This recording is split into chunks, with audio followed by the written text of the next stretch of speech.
Elle a le vent en poupe. On peut même dire que le Mistral ne cesse de souffler en sa direction depuis de nombreux mois. Laure Calamy, qui a discrètement joué au théâtre pendant une vingtaine d'années, a vu sa carrière exploser après avoir incarné la truculente Noémie dans la série 10%.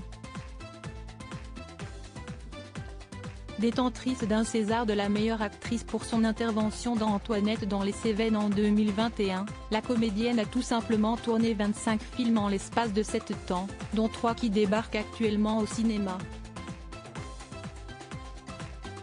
Tout plaqué quand elle est devenue majeure, et venir vivre en la capitale dans l'espoir de devenir actrice, était donc la meilleure des idées.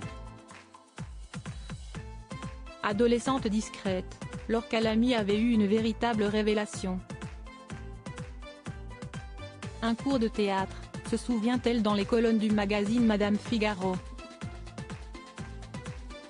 Je n'y étais allée qu'une fois, mais ça m'avait tellement plu. J'étais heureuse.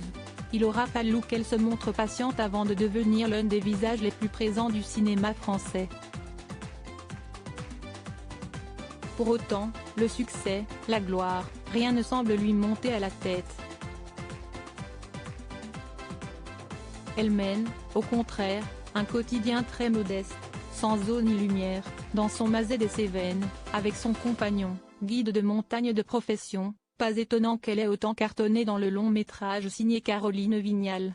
L'idéal, pour la planète, serait de faire moins d'enfants heureux en ménage. Dans le Massif central, Laure Calamy est épanouie en amour, mais aussi en famille. Si elle ne souhaite pas avoir d'enfants, et souhaiterait qu'on fasse cesser cette injonction aux femmes, elle adore ceux des autres et particulièrement son beau-fils et son filleul. Les enfants, quand vous êtes avec eux, s'y est une bulle, un shoot de ludisme, de temps présent, raconte la comédienne, 47 ans. Ou vous oubliez justement que l'idéal, pour la planète, serait de faire moins d'enfants. Retrouvez l'interview intégrale de Laure Calamy dans le magazine Madame Figaro du 25 novembre 2022.